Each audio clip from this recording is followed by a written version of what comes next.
Hello dear student, आज मैं आपको लाइन इंटीग्रेशन, सरफेस इंटीग्रेशन और वॉल्यूम इंटीग्रेशन के बारे में बताऊंगा किस तरीके से करके इनको एवलुएट करते हैं वेक्टर कैलकुलस में। ओके, ध्यान से चेक करना। सबसे पहले मैं बताता हूँ आपको लाइन इंटीग्रल किस तरीके से हम इसका यूज़ करते हैं। Okay, line integral, any integral which is to be evaluated along any curve. अगर किसी इंटीग्रल को हम किसी कर्व के अलोंग इंटीग्रेट करते हैं या एवलुएट कर रहे हैं तो such type of integration is known as line integral. इस तरीके के इंटीग्रेशन को हम क्या कह देते हैं? Line integration. Okay, integration C F dot D R. F आपका कोई वेक्टर है, D R R vector X I plus Y J plus Z K, X Y Z के लॉन्ग कंपोनेंट है हमारे पास, X Y Z I J की आपकी unit vector है। तो the product of F dot D R, okay, and integration of integration C F dot D R, it is non as line integration. ये कहलाता है line integration. Okay, F here, F is the function of X Y Z and R vector is equal to X I plus Y J plus Z K. आप जानते हैं इसको। F vector मैंने consider किया है। एफ वेक्टर अगर मैं मान लेता हूँ एक वेक्टर है, F vector is equal to F one I plus F two J plus F three K. Here F one it is a function of X Y Z, F two it is also function of X Y Z, F three it is also function of X Y Z. Okay, and D R derivative of R vector it is equal to derivative of X D X, derivative Y D Y, derivative of Z D Z. Clear? तो D R vector ये हो गया। Right down the value of F and D R in this equation. तो integration C F dot D R is equal to F one into D X. आप F और D R की values यहाँ put कर दीजिए, इन दोनों का dot product कर दीजिए। डॉट प्रोडक्ट स्केलर प्रोडक्ट कहलाता है। आई आई का कोफिशिएंट का मल्टीप्लिकेशन जे जे का के का, वही चीज़ मैंने किया है। यहाँ आई का कोफिशिएंट एफ वन, यहाँ D X, F one D X. Similarly J का एफ टू, जे का यहाँ डी वाई, तो F two into D Y. Similarly F three into D Z. It is called line integration. Okay, अगर ये parametric form में है, मैं कहता हूँ यहाँ एक्स वाई जेड का फंक्शन ना होकर F function X Y Z का और X Y these are the function of new variable T. Okay, अगर ये पैरामीट्रिक फॉर्म में है तो लाइन इंटीग्रल इसको मैं ऐसे लिख सकता हूँ, F one D X upon D T plus F two D Y upon D T plus F three D Z upon D T into D T. D T यानी इंटीग्रेट में किसके respect में कर रहा हूँ उसको? टी के respect में। तो लिमिट किसकी आएगी? टी की। तो मैंने यहाँ टी की लिमिट ले रखी है T one to T two. तो ये दोनों फॉर्म में हो गया। इस तरीके से हम लाइन इंटीग्रल का यूज़ कर सकते हैं। ओके, समझ में आई चीज़? ओके, इसको मैं एक एग्जांपल के थ्रू आपको डिस्कस कर रहा हूँ, जरा यहाँ ध्यान देना। एक मैंने इंटीग्रेशन एग्जांपल लिया हुआ है, evaluate the integration C F dot D R. एक फंक्शन है हमारे पास, इसको एवलुएट करके दिखाना है, इसकी लाइन इंटीग्रल की वैल्यू फाइंड आउट करके दिखानी है along the curve y is equal to X square. जो ये सी दिया है, सी बता रहा है किस कर्व के अलोंग आप मूव कर रहे हो। तो यहाँ सी कर्व हो गया, ये पैराबोला है, y is equal to X square. कहाँ से कहाँ तक मूव कर रहे हैं इस पैराबोला में? From 0 0 to 1 1। आप इस पॉइंट से इस पॉइंट तक मूव करो, ये लिमिट के लिए कंडीशंस हो गए। ओके, तो जरा चेक करो, मुझे एफ डॉट डी आर चाहिए था, तो integration C F dot D R, the value of F X square I plus का X Y into J. Right down the value of F and D R here. Okay, and the scalar product of these two vectors X square into D X. मैंने आपको तरीका सिखाया, आई आई का coefficient, जे जे का coefficient, के का coefficient यहाँ नहीं है, तो इसका मल्टीप्लिकेशन 0, तो आ जाएगा X square into D X. Check करो, Y X Y into D Y, और जेड का नहीं है तो वो 0। क्लियर हुआ? इसको मैंने अलग अलग कर लिया, एक्स स्क्वायर डी एक्स आ गया प्लस ये इंटीग्रेशन अलग हो गया। यहाँ थोड़ा ध्यान देना, अगर ये डी एक्स है तो इसका मतलब पूरा का पूरा फंक्शन हमारा एक्स में होना चाहिए। अगर ये डी वाई है तो पूरा का पूरा फंक्शन हमारा वाई में होना चाहिए। या तो आप पूरे को एक्स और वाई में एक वेरिएबल में कन्वर्ट कर सकते हैं, तो एक्स में बदल लूँ या वाई में बदल लूँ, या फिर मैंने अलग अलग कर दिया तो इसको एक्स में बदल लेता हूँ, इसको मैं वाई में बदल लेता हूँ। डी एक्स है तो एक्स में बदल लो, डी वाई है तो वाई में चेंज कर लूँ। इसके लिए हम उस कर्व का यूज करेंगे जिसके अलोंग हम मूव कर रहे थे। पैराबोला के अलोंग मूव, जिस कर्व लाइन इंटीग्रल में जिस कर्व के अलोंग आप मूव कर रहे हो, उस कर्व का यूज़ आप करते हैं जब उसकी लाइन इंटीग्रल की वैल्यू यूज़ करते हैं या निकाल फाइंड आउट करते हो। तो y इज इक्वल टू कितना था? X square. यहाँ प्रॉब्लम ये आ रही है, डी वाई है तो इसके साथ y आ रहा है, लेकिन इसके साथ x ही गलत आ रहा है। तो x की वैल्यू मैं y के टर्म में पुट कर दूँ, इसी के लिए ये कंडीशन दी है y is equal to X square. तो यहाँ से x की value y raise to the power 1/2। जैसे मैं यहाँ x की value y raise power 1/2 put करूँगा तो y raise to the power 1/2 into y की power 1, it is equal to 1 plus 1/2 is equal to y raise to the power 3/2 into D Y. Fine, clear हुआ? तो अभी पूरा का पूरा function y का है, ये पूरा का पूरा फंक्शन x का है। इसमें कहीं देखो dx के साथ में x के अलावा कोई टर्म आ रहा है, dy के साथ में केवल y को छोड़ के कोई टर्म नहीं आ रहा है। अब यहाँ लिमिट चेक कर रहे हैं, x की लिमिट 0 टू 1, y की लिमिट 0 टू 1। मैंने लिमिट अप्लाई कर दिए, आफ्टर दैट से मैंने इंटीग्रेट कर दिया, ये रिजल्ट आ गया। Fine, clear? ये समझ में आ गया होगा। आप यहाँ एक चीज़ कर सकते हैं, जैसे मेरे पास ये इंटीग्रेशन, अगर पूरे इंटीग्रेशन को मैं x में बदलना चाहूँ तो जरा चेक करना, यहाँ से y की जगह मैं क्या लिख सकता हूँ? X square.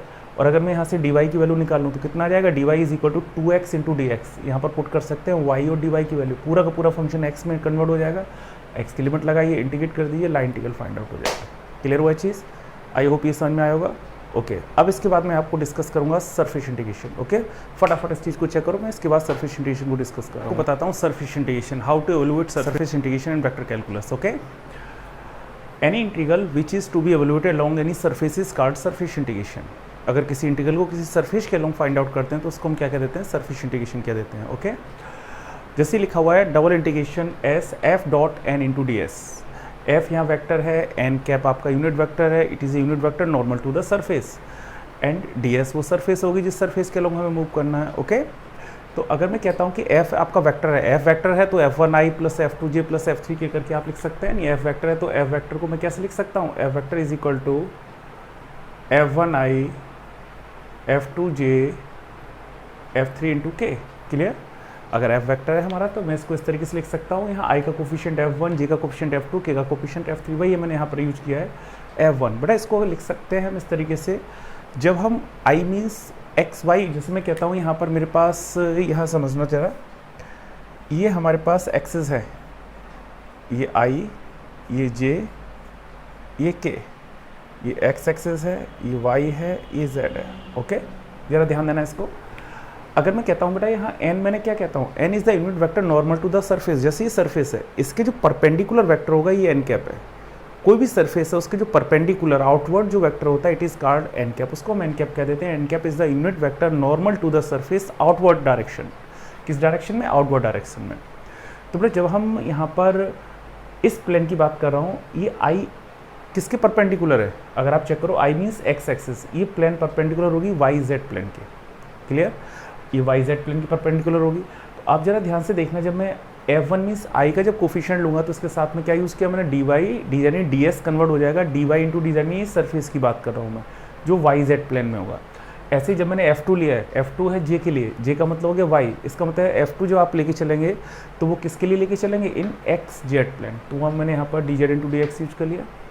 सिमिलरली F3 के लिए मैंने D X into D Y use किया, क्योंकि F3 हमारा के का कोफिशिएंट है, तो के मीन्स जेड एक्सिस के परपेंडिकुलर कौन सा प्लेन है हमारे पास, एक्स वाई प्लेन। तो यहाँ पर आ गया D X into D Y. तो ये सरफेस इंटीग्रेशन को आप ऐसे लिख सकते हैं। इसकी दो फॉर्म है, एक तो ये मैंने बता दी, एक फॉर्म ये होती है जिसका हम यूज़ करते हैं generally, F dot N D S is equal to, यहाँ पर आप डिपेंड करता है कि आप किस एक्सिस के अलोंग मूव कर रहे हैं, किस एक्सिस पर आप जा रहे हैं।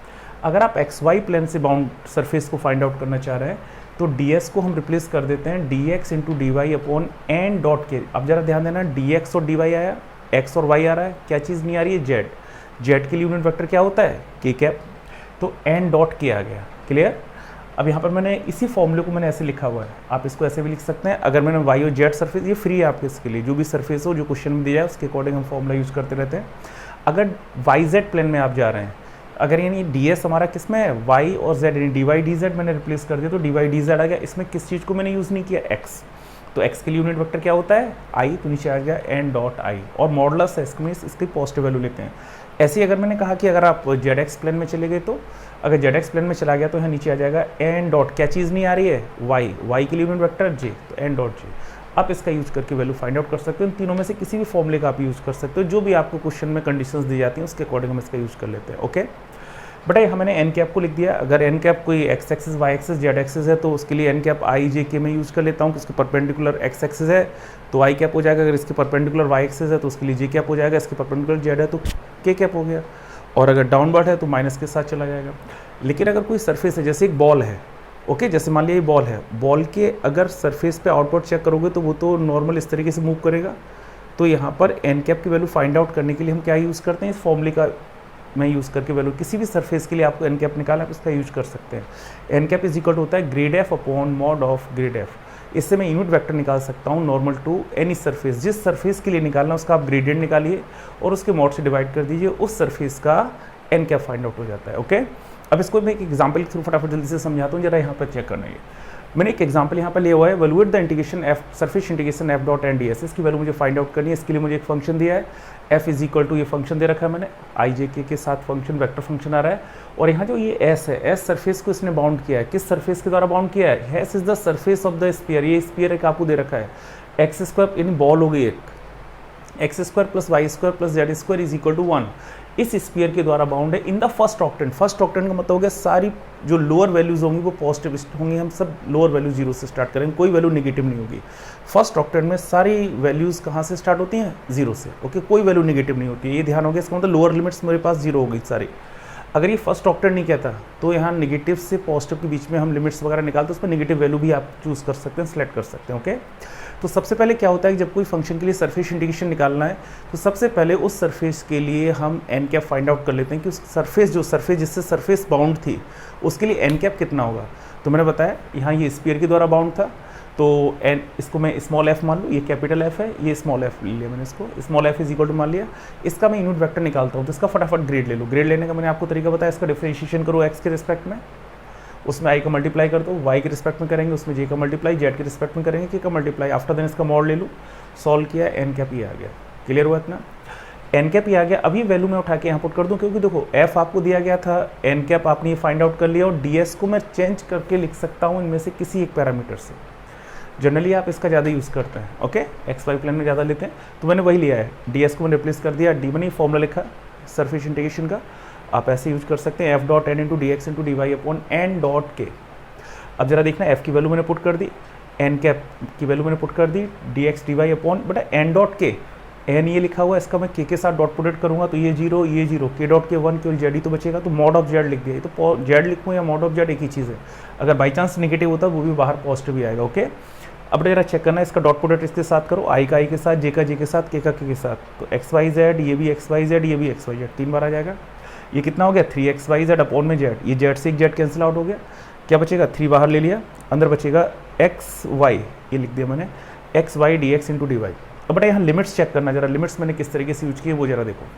आपको ये स्फीयर दिया गया था, ये स्फीयर था 3 डायमेंशन में, लेकिन यहाँ पर अगर मैं चेक करूँ तो केवल D X into D Y आ रहा है, यानी एक्स और वाई है, जेड तो पैरामीटर नहीं है, तो इस स्फीयर की इक्वेशन में मैं जेड की जगह 0 लिख दूँ, तो हमारे पास इक्वेशन बची सर्किल की, X square plus Y square is equal to 1।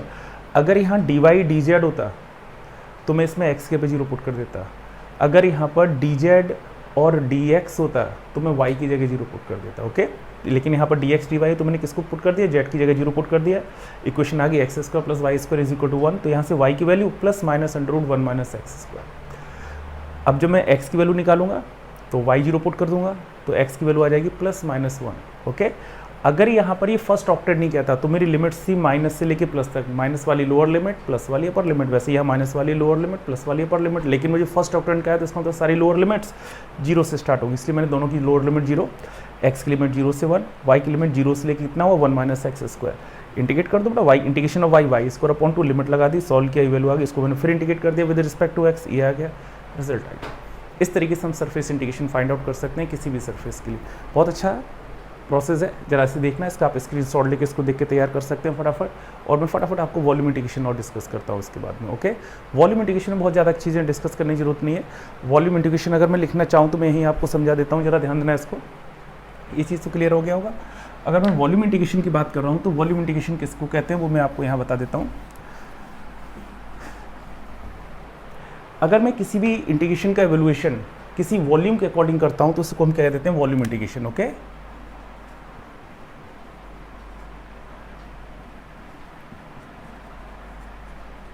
Volume integral. बड़ा मैं कहता हूँ कि एफ हमारे पास कोई फंक्शन है, यहाँ पर आपका ये जब मैंने लाइन इंटीग्रल निकाला वहाँ फंक्शन आपका एफ डॉट डी आर में यूज कर रहा था, एफ कोई फंक्शन वेक्टर था, आर फंक्शन डी आर लेके चले तो वही वेक्टर फंक्शन था हमारे पास। लेकिन वॉल्यूम इंटीग्रेशन के लिए ऐसा कोई ज़रूरी नहीं है। वॉल्यूम इंटीग्रेशन का मतलब हो गया ट्रिपल इंटीग्रेशन, सफिक्स में B, F into D V, it is called volume integration. यहाँ अगर ये वेक्टर है तो ये वेक्टर आ जाएगा, अगर ये स्केलर है तो स्केलर आ जाएगा। इसको अगर मैं लिखना चाहूँ तो इसको मैं ऐसे लिख सकता हूँ, triple integration F as it आ जाएगा, डी वी को मैं लिख सकता हूँ D X into D Y into D Z. आप यहाँ पर जो भी वॉल्यूम जो भी वैल्यू होगी हमारी उसको मैं इसमें लिख के वैल्यू कैलकुलेट कर सकता हूँ। बहुत सिंपल सा प्रोसेस है। आप यहाँ पर f की वैल्यू पुट कर दो, अगर ये वेक्टर है तो वेक्टर फॉर्म में आ जाएगा, अगर ये स्केलर है तो स्केलर फॉर्म में आ जाएगा, D X D Y D Z. इस पर एक्स वाई जेड की लिमिट, यहाँ y की लिमिट, यहाँ x की लिमिट, जो भी आपको दे रखी है अप्लाई कीजिए, सॉल्व कीजिए, हमारा वॉल्यूम इंटीग्रेशन आ जाता है। ये प्रोसेस था लाइन इंटीग्रेशन का, सरफेस इंटीग्रेशन का, वॉल्यूम इंटीग्रेशन का। आई होप ये आपको समझ में आएगा। देखना, ये बहुत बेनिफिशियल है आपके लिए। ओके, चेक करना है इसका, इसका हम यूज़ वेक्टर कैलकुलस में Green theorem, Stoke theorem, Gauss divergence theorems, इन थ्योरम्स में बहुत यूज़ करते हैं, फ्रीक्वेंटली यूज़ करते हैं। काफ़ी इंपॉर्टेंट ये मैंने जो डिस्कशन किया है, इसका एप्लीकेशन बहुत ज़्यादा